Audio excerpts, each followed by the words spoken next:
So, Charlie, what do you think of that one?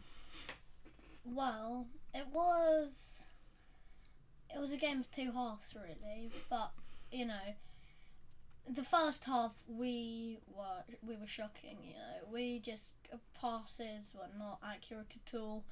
We had nothing in the final third. We didn't look like scoring once. I don't think did we? We didn't really have a good chance. But No. Dizelle and Thomas obviously they got brought off like just beyond the half an hour mark or something. What happened before then?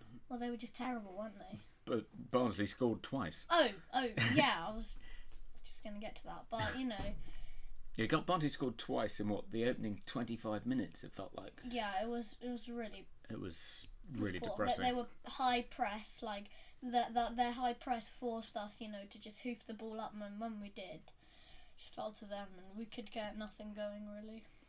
It was depressing.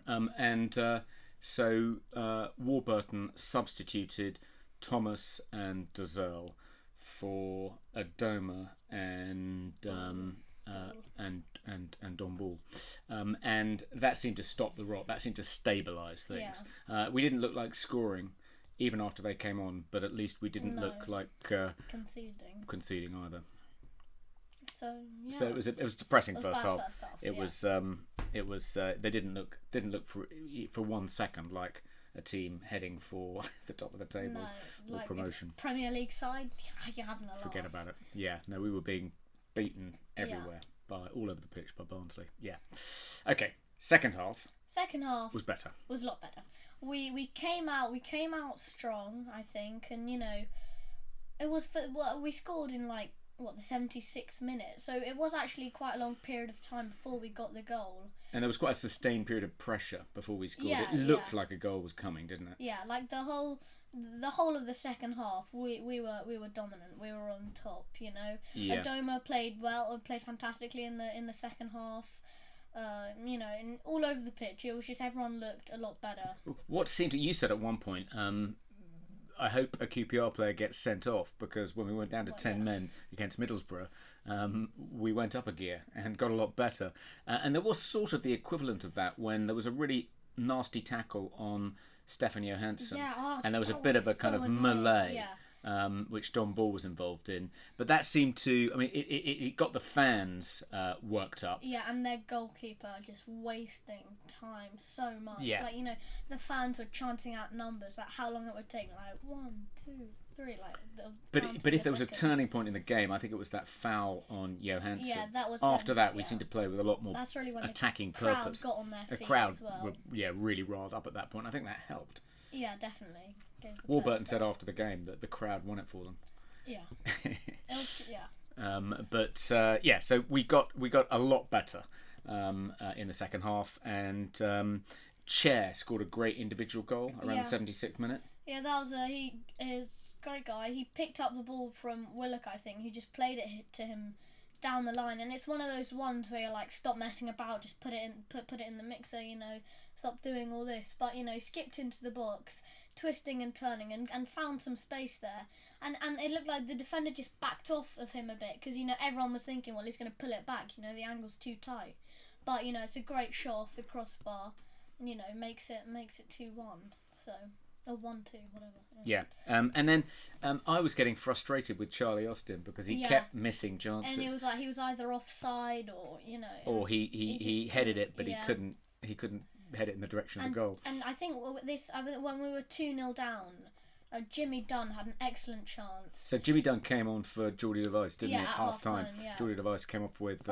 he rolled his ankle apparently. Yeah. I hope it's not too serious. But the one good thing about that was that Dunn was good. He looked good. Yeah, it looked like at least we've got a good backup player in that position if Geordie Weiss is off for a few weeks. But it was I think it was a corner, but he rose the highest and the header just wide, so that was a chance, but 2-0 down. Yeah. But then we got 5 minutes of added time, and in the first or the second minute of added time, it was a free kick. Or was it just a cross? No, it was Willock and Chair, and I think this time it was Barbe actually. Right. So Willock plays it to Barbe, Barbe skips down the line, dribbles into the box, pulls it back. Charlie Austin's there to tap it home, and yeah, so, and it was a good tap. It was a good. He took it well, Yeah. and it was great to see If he him. missed that, I know. God. Yeah, that would have been the. but it's good to see him back on the score The sheet. goalie got a hand to it as well. I was. Yeah. Jeez. Yeah.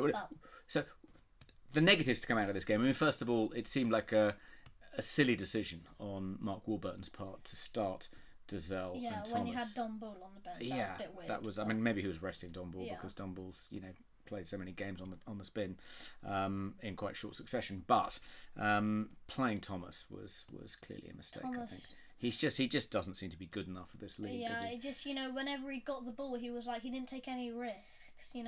He got the ball and then he just he passed it back, and he just he lost the ball a lot as well. He just did nothing. I thought Dazelle looked. He didn't look good, Dazelle, but I think he played better than Thomas. Yeah, he lost the ball a bit, Dazelle, but whereas Thomas. Kakai, Kakai did well. He did well. He did okay. Yeah. I don't know if when Adebayo comes back, or they'll probably just switch Adebayo back for Barbe and then play Wallace instead of.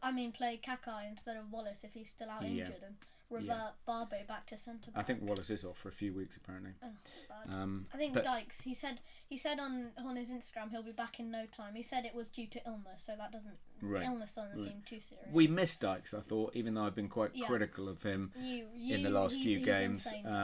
He's he got what's the stat that his wife stuck on Instagram that in the last 13 games that he's played in, he got 9 goals and 4 assists, which is pretty good for him. Very impressive, Yeah. And he is very, he does set up a lot of goals as well as score them. He's a good hold-up striker as well. Yeah, but when we're totally reliant on Charlie Austin, that can be I'll say he's problematic. He's not completely match fit as well. He doesn't have that turn of pace that Dykes has about him, and the Barnsley fans were shouting, "You fat bastard," which is a little bit unkind, but the positives were great character to come back from 2-0 down. Another point from a losing position. And we've got apparently we've come back to either win or draw from losing positions more than any other team in the Championship since the beginning of the 1920 season. And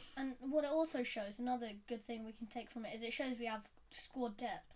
Because, we couldn't even fill up our bench. We had a lot of players out, either suspended or injured. And, we managed to get a point out of it. And Barnsley, they're a good side, I think. Obviously they finished 5th last year. I don't think they'll be as good this year, but still a good side. And, to get a point from 2-0 down, I think, it's not bad. Yeah, not bad. Okay, and undefeated in 5. Yeah. So, who knows? Let's carry on. Okay.